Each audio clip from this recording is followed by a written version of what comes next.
Duro richiamo della Chiesa siciliana alle responsabilità della politica sulle drammatiche giornate vissute a causa degli incendi. Presentata la quinta edizione del premio inserito nel cartellone dell'estate Empedoclina. Domani conferenza stampa all'ASP sulla grave situazione al San Giovanni di Dio. I liquami dei privati in mare, 6 arresti nel Trapanese. Acragas, società di eccellenza, e la campagna abbonamenti della Profavara nella pagina sportiva.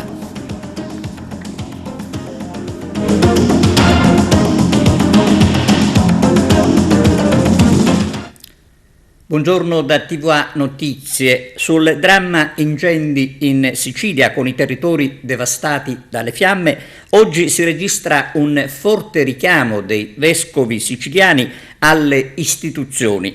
Per l'arcivescovo di Palermo l'orefice, in primo luogo la colpa è della politica. Il servizio di apertura di Margherita Trupiano. Sicilia in fumo dall'ondata di calore distruttiva di vite, ambiente ed economia, al caos degli aeroporti, le disdette dei turisti che tornano sui loro passi, sulle prenotazioni fatte, strade chiuse o utilizzate in parte a causa di viabilità già precarie e incendi che hanno distrutto ciò che potevano in maniera copiosa. È un'estate nera per l'isola che paga lo scotto di anni di incapacità della politica che attraverso il disinteresse per le istanze dei cittadini ha generato un disastro che adesso è impossibile recuperare. Non che altrove vada meglio, ma qui in Sicilia, povera da sempre, gestioni clientelari, cerchi e cerchietti magici, necessità di garantire pacchetti di voti che potessero assicurare la rielezione e la pensione anche con pochi mesi di attività, il vitalizio per la famiglia e altro che compete la sfera dei privilegi della politica, hanno proprio compiuto il massimo della catastrofe sociale ed economica. Situazione che ad onor del vero è stata favorita dai siciliani del voto e del non voto, perché se una colpa grande ha chi ci amministra, non meno deve sentirla chi va a votare secondo logiche che, più che di ideali, si nutrono di speranze di facilitazioni e agevolazioni da un lato e protesta tramite l'astensionismo dall'altro. Dunque un peso che dobbiamo sentire indistintamente nella sua amarezza come intero popolo siciliano. Tutto questo l'abbiamo sostenuto come stampa e oggi troviamo l'autorevole voce dell'arcivescovo di Palermo Carmelo Lorefice che, esattamente come noi, non le manda a dire e afferma senza mezzi termini: tutti noi sappiamo che non si tratta di un'emergenza. Dice: quello che è accaduto in questi giorni è l'esito ultimo di decenni di decisioni, di scelte, di gesti, di omissioni. La responsabilità di questo disastro continua ricade certo su chi ha avuto in mano la cosa pubblica, sulla politica, sulle nostre crepe educative, anche sul modo di annunciare il Vangelo nelle nostre comunità cristiane. Ricade su di noi, conclude, su di noi in quanto popolo. Da una settimana viviamo in gravissima difficoltà in tutta la Sicilia. Con le alte temperature sono successe una serie di fenomeni che hanno causato disagi ma anche disastri. Dalla mancanza di energia elettrica, che ha causato incendi, mancanza d'acqua, disagi a tutte le persone, ma soprattutto gli incendi che poi sono divampati in maniera enorme tra l'altro ieri, questa notte. Tutto previsto, perché ormai le previsioni sono chiare, i satelliti sono molto precisi, però mi sembra che siamo rimasti ancora una volta impreparati come in questi lunghi decenni nei quali ogni estate, talvolta più, talvolta meno, si perpetra questa sorta di via crucis della nostra Sicilia. Noi siamo vicini, come vescovi della Sicilia, a tutti i cittadini, particolarmente a quelli colpiti dai gravi danni, a qualcuno che è morto, come anche siamo vicini a tutti quelli che sono intervenuti, volontari o persone delle protezioni civili, gli addetti ai lavori, i responsabili, che si sono dati da fare in tutta l'isola. Dall'altra parte però ci chiediamo com'è possibile che dopo tanti anni che questo si reitera, primo, non vengono quasi mai presi, almeno così sembra, coloro che lo fanno, le mani criminali, perché non tutto è casuale o per autocombustione, almeno sembra poco credibile. e poi ancora l'azione di prevenzione, e poi ancora il monitoraggio del territorio, e poi ancora l'azione di educazione civica, tutto questo. Insomma, certamente alcuni hanno le responsabilità più di altri, e questi noi vogliamo richiamare principalmente coloro che guidano le nostre istituzioni. Per altro verso è giusto che tutti ci impegniamo, ognuno faccia la nostra parte per superare i silenzi omertosi, come pure per correggere quei comportamenti che non sono corretti, che non sono giusti. Speriamo, con fiducia e speranza, che ci rialziamo presto, ma che soprattutto mettiamo mano a ciò che è giusto, necessario, opportuno e direi quasi immediato. Utilizzavano nelle proprie case l'autospurgo e i tompini per svuotare i liquami che finivano a mare. La polizia ha eseguito 7 arresti, 6 in carcere e 1 ai domiciliari, nelle province di Trapani e Palermo. Gli arrestati sono accusati di associazione a delinquere finalizzata all'illecito smaltimento di rifiuti e inquinamento ambientale. A coordinare le indagini è stata la DDA di Palermo. Ad operare sono stati gli agenti della squadra mobile di Trapani e del commissariato di Castellammare del Golfo, in collaborazione con la Guardia di Finanza di Alcamo. Continuiamo con la cronaca. Un arresto a Messina per detenzione clandestina di una pistola. Nei giorni scorsi, nell'ambito dei servizi finalizzati alla ricerca di armi clandestine, i carabinieri della compagnia Messina Sud hanno arrestato un 58enne messinese già noto alle forze dell'ordine per detenzione di pistola clandestina, all'esito di una perquisizione condotta dai militari della stazione di Messina Tremestieri con il supporto dei cani addestrati nella ricerca delle armi, dei carabinieri del nucleo cinofili di Nicolosi in provincia di Catania. I militari dell'Arma hanno trovato una pistola calibro 7.65 con matricola Brasa, comprensiva di caricatore e 15 cartucce illegalmente detenuti dal 58enne. È stato il fiuto del pastore tedesco Athos, impiegato nella perquisizione, che ha consentito ai carabinieri di scovare l'arma, detenuta in una busta di plastica abilmente occultata all'interno dell'incavo adibito all'alloggiamento della cinghia della tapparella della cucina. La pistola con il relativo caricatore e munizionamento è stata sequestrata e inviata ai carabinieri del RIS di Messina per l'esame balistico, volto alla verifica relativa all'eventuale utilizzo, in particolare se sia stata usata per commettere crimini.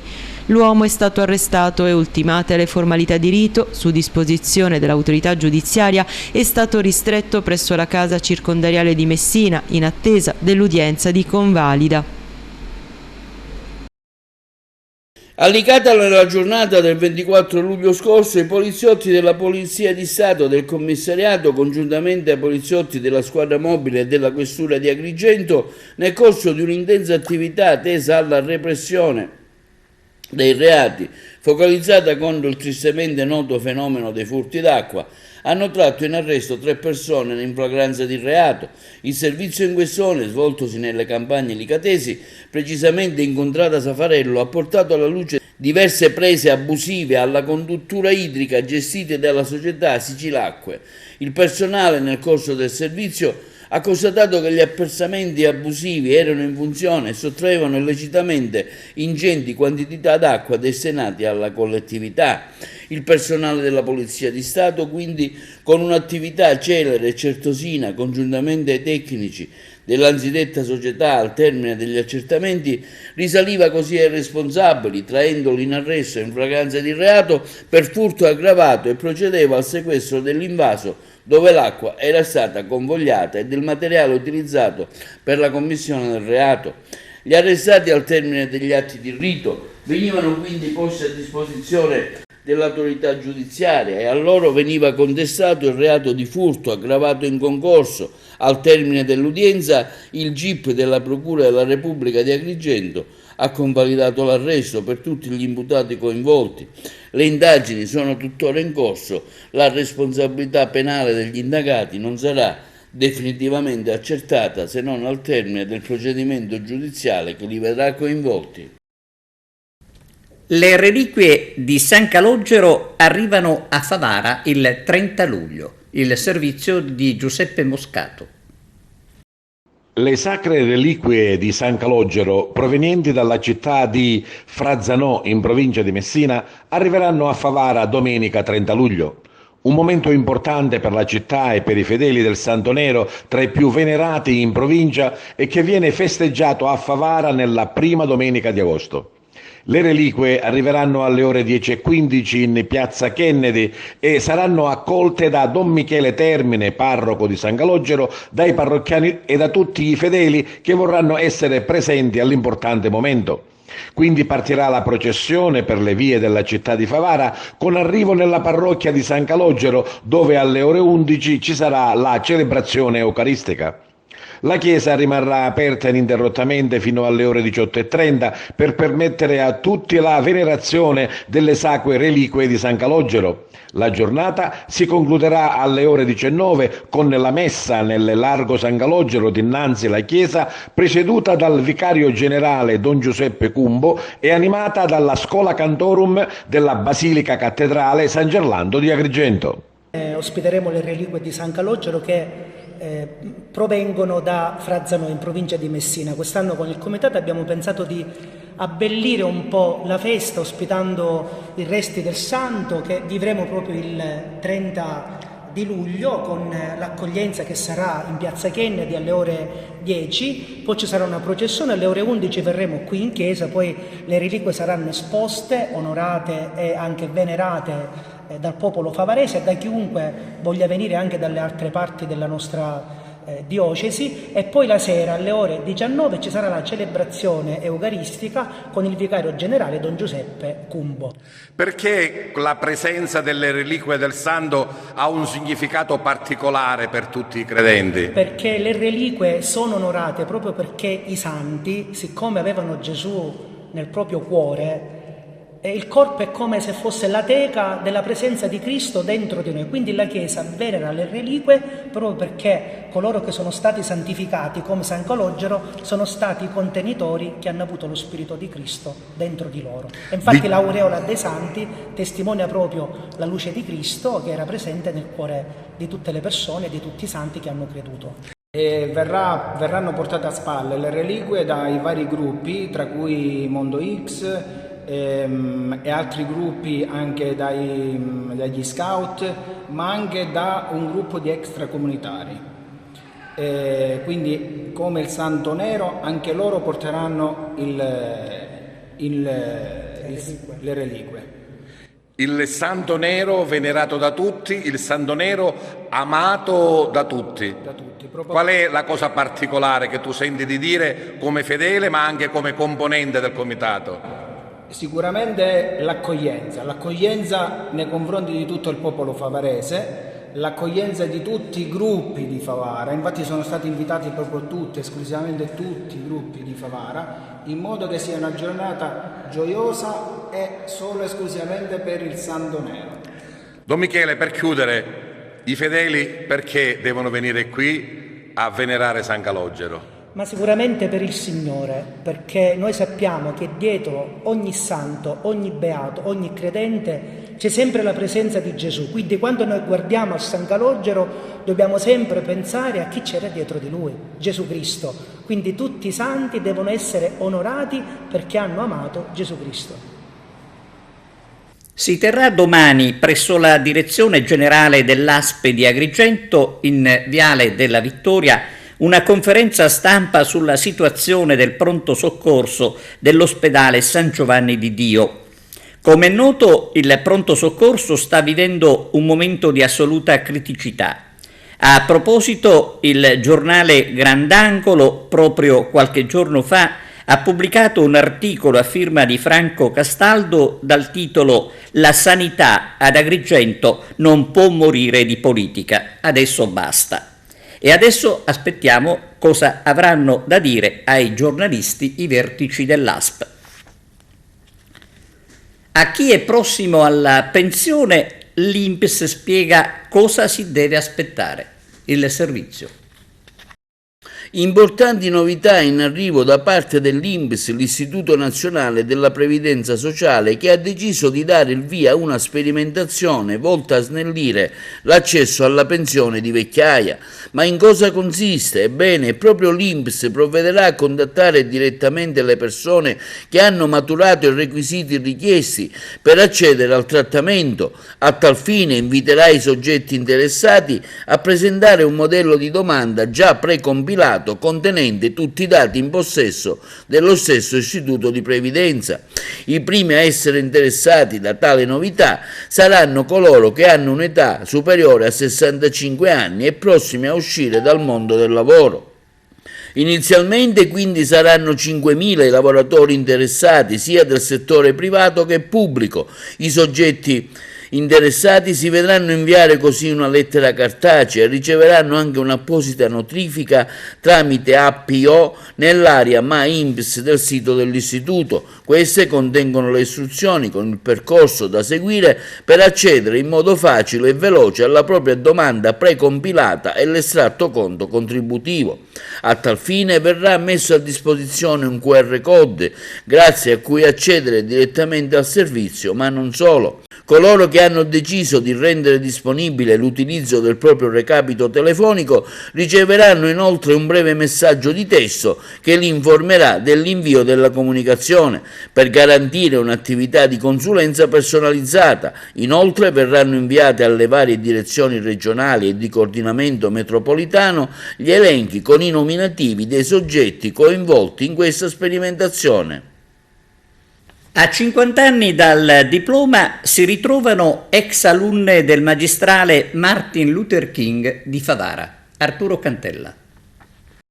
Si sono riuniti martedì 25 luglio le alunne del magistrale Martin Luther King di Favara, dopo 50 anni dal diploma.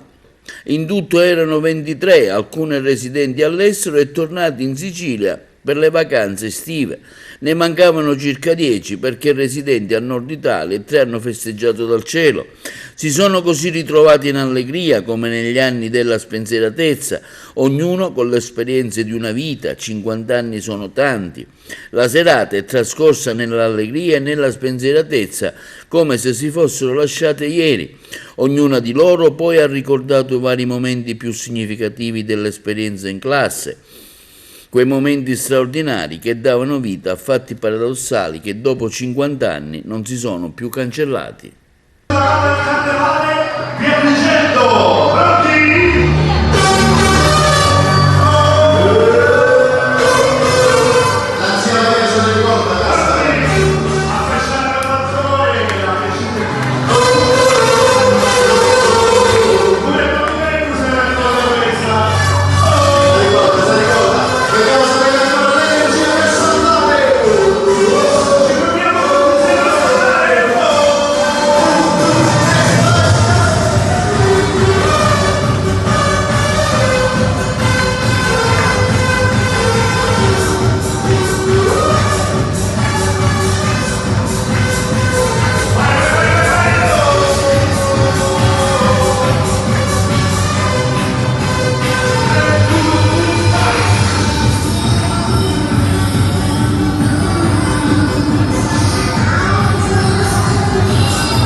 Presentata la quinta edizione del premio Vigata, inserita nel cartellone dell'estate empedoclina.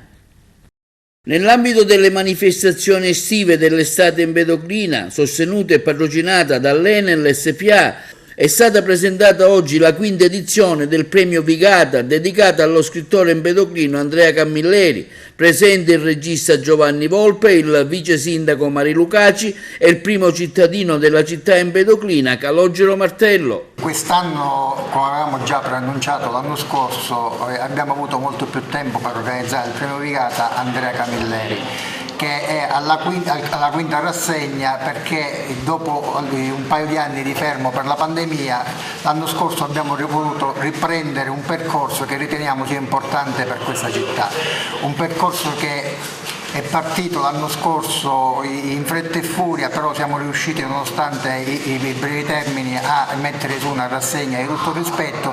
Quest'anno, con un maggior tempo a disposizione, siamo riusciti a mettere in piedi una cartellonistica di tutto rispetto, e grazie anche a tutti coloro che si sono impegnati in questo.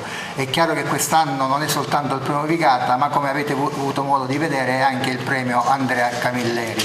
Abbiamo avuto la disponibilità da parte della famiglia di Andrea Camilleri, e questo ci onora, perché ci dà la possibilità di rilanciare non soltanto la cultura in questo paese, ma anche il nome di un grande scrittore che è nato, vissuto e che ha amato Porto Empedocle.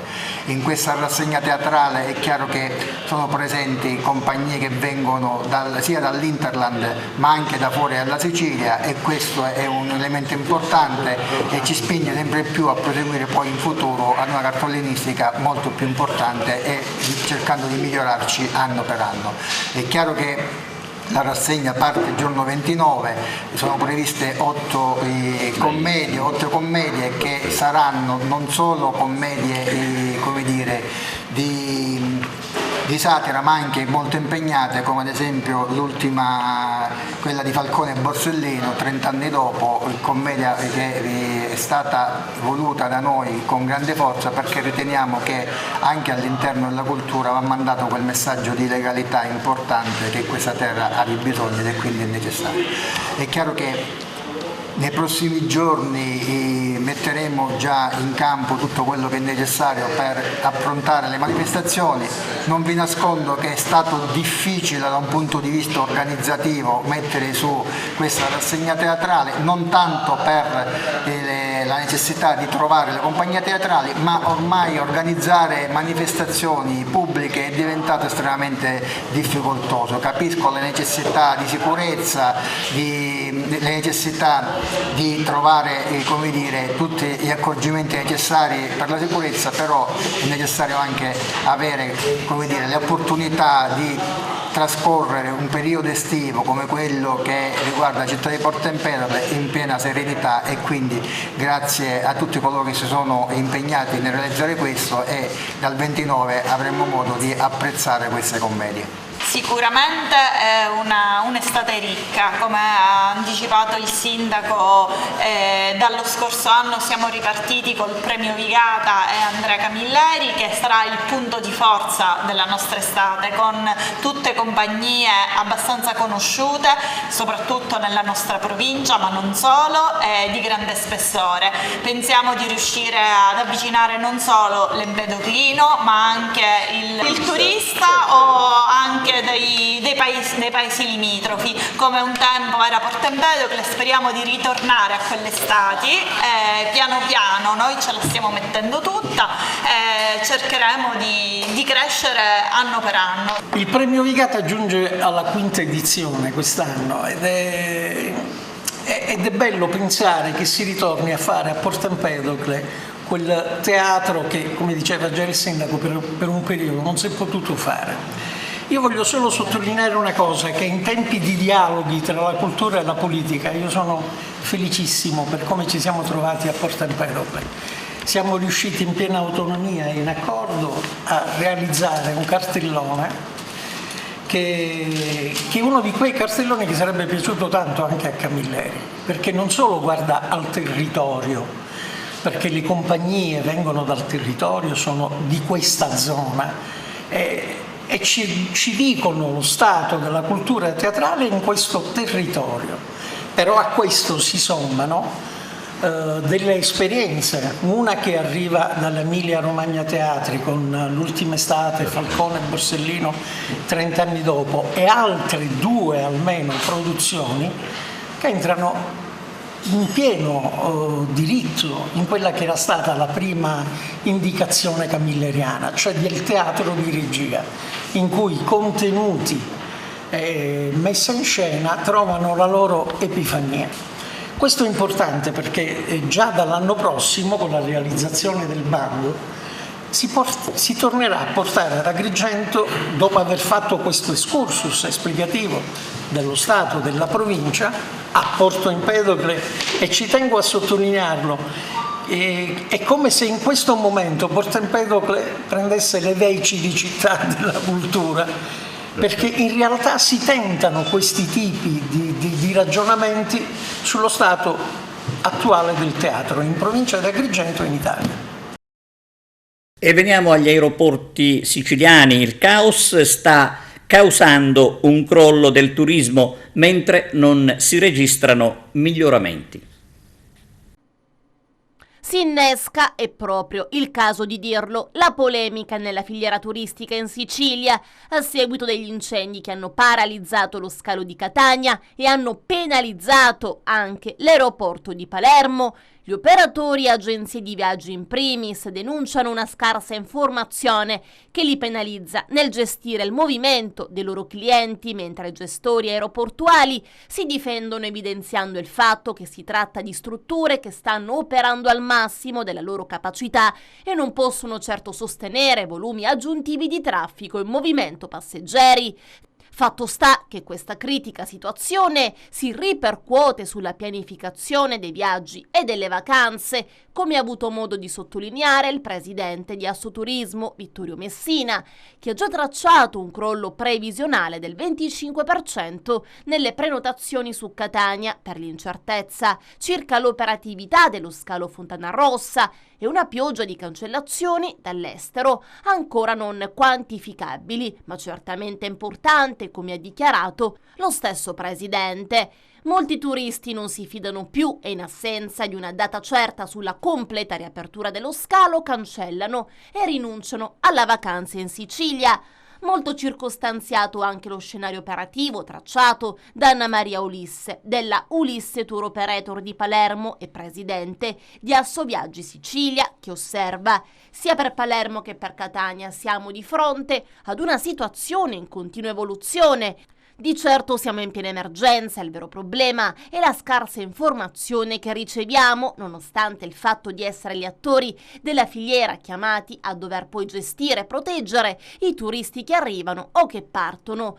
C'è una speculazione anche tra alcuni fornitori di bus per i transfer che hanno raddoppiato le tariffe del servizio di trasferimento tra gli aeroporti siciliani, senza considerare poi, prosegue, che ci sono situazioni limite di clienti che ancora in volo si vedono cambiare la destinazione di arrivo e noi che inizialmente avevamo provveduto ad assicurargli il transfer nell'aeroporto indicato prima del decollo, veniamo così avvisati all'ultimo che quei clienti atterreranno in un altro scalo. Ciò significa pagare a vuoto un servizio e sperare di trovare un nuovo transfer all'ultimo momento. Non si può operare così in queste situazioni di emergenza. Sarebbe auspicabile una task force che coinvolga tutti gli attori della filiera, dai gestori aeroportuali alle agenzie di viaggi, per garantire un'efficiente pianificazione delle riprotezioni. Altro problema è la ricettività d'emergenza, come spiega sempre Anna Maria Ulisse. Ci sono albergatori che sulla carta hanno la struttura piena di clienti che in realtà poi non riescono ad atterrare a Catania e quindi non possono mettere a disposizione delle agenzie di viaggi che ne fanno richiesta delle camere per i nostri clienti che al contrario da Catania non sono riusciti a partire. A tutto questo si aggiungono le legittime lamentele dei viaggiatori che si sentono abbandonati, ma in realtà si tratta di situazioni davvero estreme che andrebbero gestite meglio con un coordinamento tempestivo di tutti i soggetti coinvolti, pianificando strategie diverse. Intanto la situazione non è rosea neanche sul fronte incendi in Sicilia, incendi che stanno distruggendo ulteriormente la filiera del turismo. In molti temono di arrivare in Sicilia e trovare una situazione disastrosa, aria asfissiante, gran caldo, fumo e fiamme. Probabilmente il bilancio di quest'estate 2023 alla fine non sarà fra i più rosei. Emergenza incendi a Palermo e provincia. Dopo giorni di fiamme restano le criticità di Bellolampo, dove ancora non è stato spento del tutto il focolaio della Quarta Vasca, e il rogo della Valle del Fico ad Altofonte, dove già da stamattina erano in azione i Canadair. Sembra comunque che il peggio sia passato, adesso toccherà fare la conta dei danni di quella che è stata la peggiore catastrofe naturale a causa degli incendi sparsi in tutta Palermo e provincia.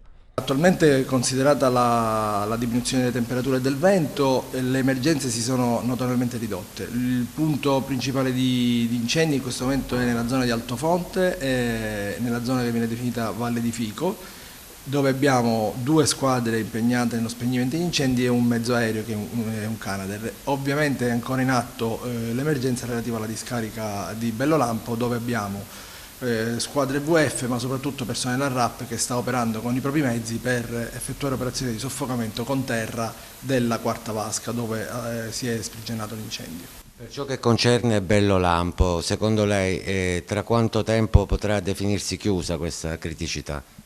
Purtroppo non è, vista l'esperienza che abbiamo avuto anche negli anni passati, non è facile dare una tempistica. Queste sono cose che valutiamo di giorno in giorno man mano che le operazioni vanno avanti. Al fine di monitorare le temperature, da oggi saranno presenti anche dei droni dei Vigili del Fuoco con termocamera per fare una mappatura termica e valutare un attimino quali sono le azioni, in che termini sta operando e se sta funzionando questa operazione di soffocamento con terra. Ecco, se dovessimo parlare di uomini e mezzi che avete impiegato durante questi giorni di emergenza. Allora, considerata l'emergenza, è stata disposta in tutto il territorio regionale il raddoppio dei turni, quindi abbiamo 2 turni che erano contemporaneamente, sono state, in particolare nel territorio di Palermo, sono arrivati anche supporti da altri comandi, in particolare dai comandi di Trapani e di Agrigento, ma mediamente faccia conto almeno 160 unità, almeno una ventina di squadre continuamente impegnate H24 su tutto il territorio. Questo, diminuire le temperature sicuramente agevolerà anche, nella conclusione di questa fase emergenziale. Sì, come le dicevo, per quanto riguarda incendi di vegetazione è rimasta soltanto la zona di Altofonte, quindi tutte le varie zone di incendio che si erano aperte in questi giorni sono state concluse e addirittura bonificate. In alcune si stanno effettuando gli ultimi spegnimenti e quindi le ultime operazioni di bonifica, però l'emergenza vera e propria sta rientrando. E adesso pausa per la pubblicità, linea alla regia. Siamo alla pagina sportiva, Carmelo Lentini con le novità in casa Acragas, con la nomina di Roberta Lala alla vicepresidenza. Quarto giorno di doppie sedute di allenamento per l'Acragas sotto il vigile occhio dello staff tecnico biancazzurro, che sta seguendo singolarmente ogni calciatore. Sotto un sole cocente, l'intera rosa fatica e suda per cercare di trovare una forma più ideale possibile. Intanto un'altra casella importante che riguarda la vicepresidenza è stata riempita. Sarà infatti l'imprenditrice agrigentina Roberta Lala, ex assessore della giunta Miciche al comune di Agrigento, la nuova vicepresidente dell'Acragas. Ricordiamo che è tifosissima del gigante, non si perde mai una partita, una donna appassionata che ama il calcio. Ed ora al microfono dell'addetto stampa della società, il difensore Alfonso Cipolla. Capitano Alfonso Cipolla, primo giorno di preparazione atletica per l'Acragas, com'è stato questo impatto con i nuovi compagni di squadra? È stato un impatto positivo, ho visto tante facce sorridenti, questo mi dà morale. Oggi ovviamente il primo giorno già si fa fatica con il caldo e la ripresa degli allenamenti, però siamo positivi e ci prepariamo al meglio. Organico alla mano, come ti sembra quest'Acragas in Serie D? Ma guarda, parlare di organico penso sia presto, perché comunque oggi è il primo giorno, molti di loro non li conosco, tranne chi è meglio di me che conosce prima per le stagioni precedenti che avevano fatto in categorie superiori, quindi ci sono tanti giovani e sicuramente con il passare del tempo, con gli allenamenti, con lo stare insieme ci conosceremo e poi tireremo le somme. E ci sono anche dei mostri sacri del calcio come Litteri, come Giama, come Ferretti.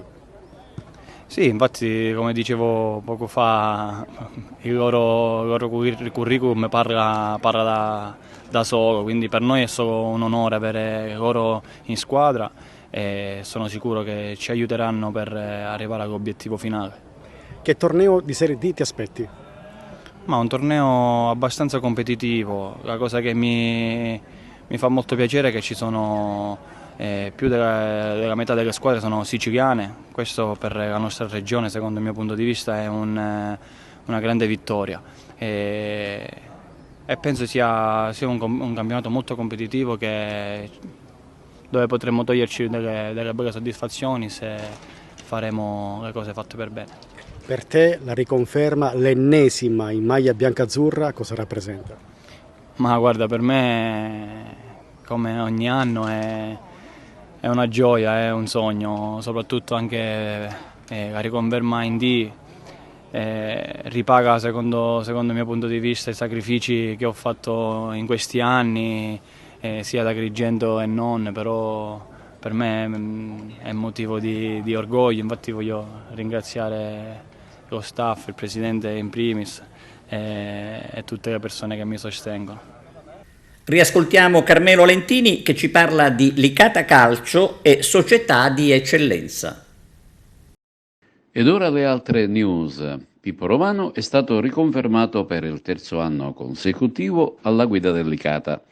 L'esperto tecnico di origine palermitana affronta con il solito piglio il difficile torneo di Serie D, che proprio la scorsa stagione gli ha regalato la soddisfazione di concluderlo positivamente. Con lui è stato riconfermato anche il DS, Giovanni Martello, un talent scout che riesce a pescare tanti giovani di grande prospettiva. Entrambi sono stati fortemente voluti dai massimi esponenti gialloblu Massimino e Di Benedetto. Intanto, scendendo di categoria, il Comitato regionale della FIGC LND, relativamente alle pratiche di iscrizione delle società di eccellenza e promozione, che sono scadute, ricordiamo, lo scorso 25 luglio, comunica che nel campionato di eccellenza non si sono iscritte due società, vale a dire il Città di Cosmiso e il Città di Taormina, mentre in quello di promozione il Gorgonia Delia. Attualmente sono state presentate 6 domande di ripescaggio per l'eccellenza. Si tratta dell'Accademia Trapani che ha una priorità playoff e poi ci sarebbe il Città di Gela che si è fuso con il nuovo Città di Gela, ma anch'essa ha la priorità playoff. Poi c'è il Vittoria, anch'esso ha la priorità playoff, come la priorità playoff ce l'ha anche il Fulgatore. Poi ci stanno il CUS Palermo e il Palazzolo, mentre per la promozione ci sono ancora 7 domande di possibile ripescaggio. Ancora calcio, inizia la campagna abbonamenti della Pro Favara. Giuseppe Moscato.